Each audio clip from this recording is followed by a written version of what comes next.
What's good everyone, it's Kajani with a crafting and gathering overview of the Producer Letter Live 74.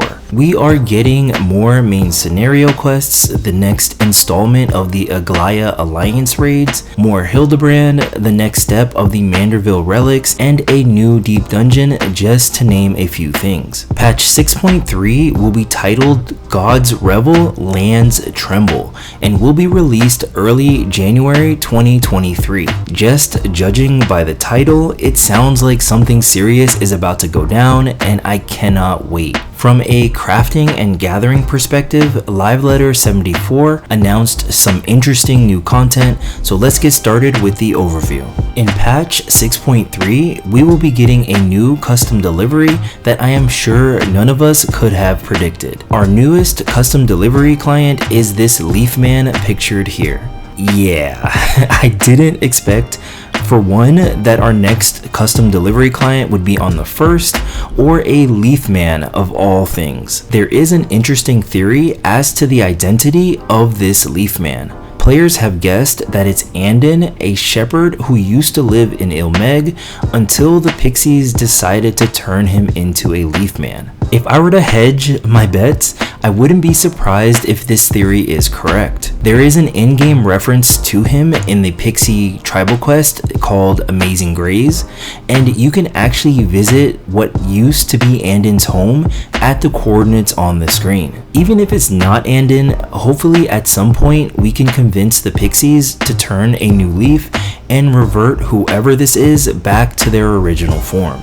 In general, the new custom delivery will provide players with an easy way to level your crafters and gatherers, as well as earn a bunch of white and purple scripts. And speaking of easy leveling, in patch 6.35, we will get the Loporrits as our latest tribal questline. They will be a Disciple of Hand tribe similar to the dwarves in Shadowbringers. Also in patch 6.35, we will be getting tool enhancement quests similar to the Skysteel tools that were introduced in Shadowbringers. If you haven't guessed, I am pretty much a crafting main when it comes to activities in Final Fantasy XIV, so this announcement during Live Letter 74 is what I am really most excited about. I really enjoyed the process of getting a Skysteel tool back in Shadowbringers, and I look forward to the new shiny tools that we'll have by the end of this expansion. Judging from the screenshot that they showed during Live Letter 74, it appears that we are headed to the first to start the tool enhancement quests. Yoshi P mentioned that there will also be some storyline along with the tool enhancement quests, so it looks like we're going to be learning a lot more about Granault and his backstory. Not gonna lie, he does have a nice little workshop here, so I'm definitely looking forward to learning more about his story, and hopefully he doesn't have a drinking problem like his counterpart back in Eorzea. I'm really happy to see that there's an endgame activity for crafters and gatherers, plus I'm gonna get the opportunity to add some swagger to my collection of crafting and gathering tools. The 0.5 patch is generally released 2 months after the main patch.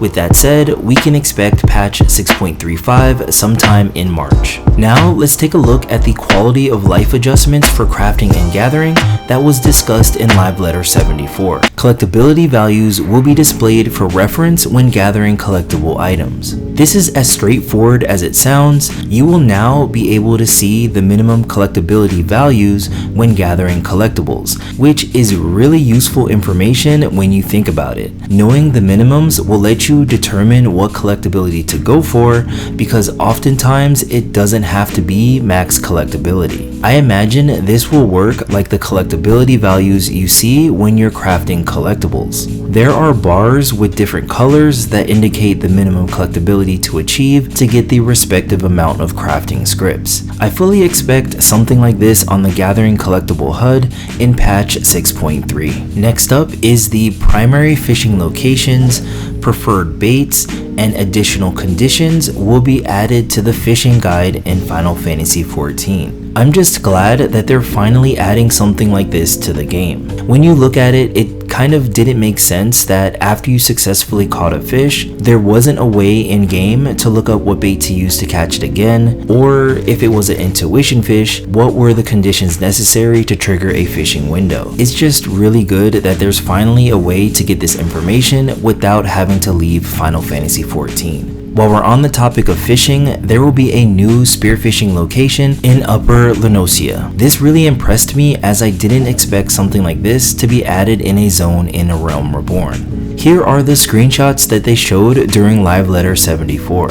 Camp Bronze Lake is actually one of my favorite areas in Final Fantasy XIV, but I rarely have a reason to ever visit. I imagine that will change in 6.3 with this new spearfishing location. In Live Letter 74, they announced that we will be getting new Island Sanctuary content in patch 6.3. That's going to include new rewards, new structures, new materials, and new animals like this very threatening tiger. Not really sure that I want to leave this tiger alone with my other animals for too long. During the live letter, they also showed off this new structure.